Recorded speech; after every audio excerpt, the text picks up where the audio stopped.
Hello class, welcome back. We are going to be doing lesson 14-2. I can graph points on a coordinate grid. It is very similar to lesson 14-1, so I don't think I'll have very much that I need to tell you on the video today.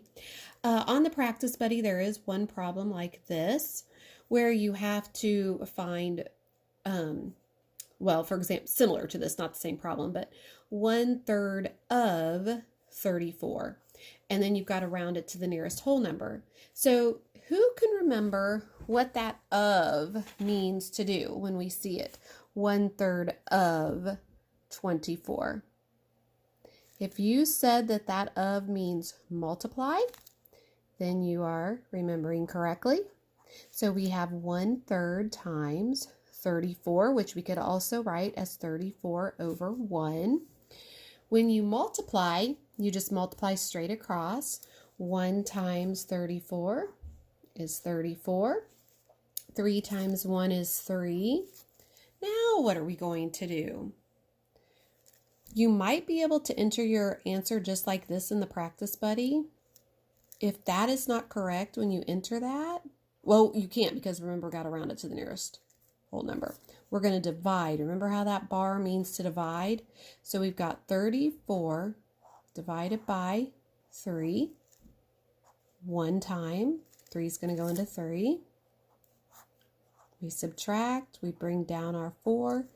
3 will go into 4 1 time.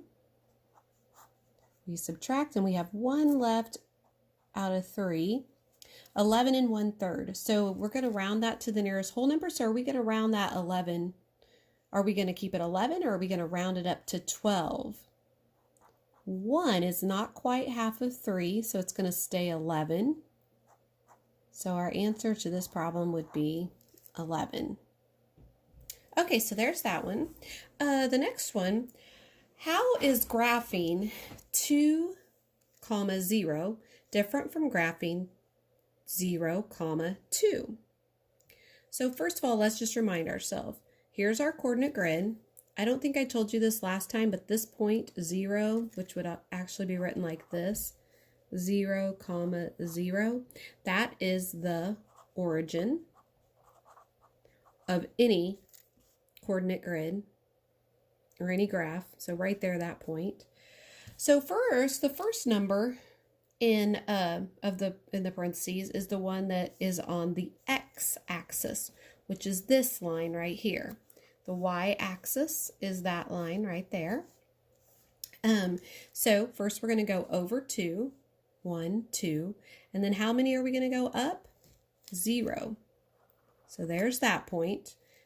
There's the point 2, over 2 up 0. Notice how it's on the x-axis. How is it different from graphing 0, 2? Well, on this one, we're going to go over 0, but then we're going to go up 2. And it's going to end up on our y-axis. So on this first one, we're going to move horizontal first and go up 0. On this second one, we're not going to move at all horizontally. We're just going to go up vertically. So look at that for a minute. Just make sure that you understand. You might need to pause it if you want to look at it for a minute. Make sure you understand that this point right here is 2 over 2 up 0. And that point right there is over 0 up 2. The last thing I was going to show you, this is not something that's on your practice buddy, but I just wanted to show you this coordinate grid because not yesterday, but in our last lesson, we only talked about this coordinate grid, the one where everything's positive, but I just wanted to show you this coordinate grid so you can see this where everything's positive, over 4, up 4, over 2, up 2. All these numbers are positive. This is considered quadrant 1. Everything's positive here. This one over here is considered quadrant 2. Down here, quadrant 3. And over here, quadrant 4. So whenever you're graphing things, like let's look at this. Down here, this says -3, -7. You might remember we talked about this in class before, but on this one, we start at our origin, 0, 0, And instead of moving over to the positive 3, the first number is always on this x-axis, this horizontal line. We're going to go over to negative 3. 1, 2, 3. See how it's got a negative, minus 3, and negative 3? Then we need to go to negative 7. So are we going to go down here to this, negative 7? Or would we be going up to the positive 7? We would be going down to the negative 7.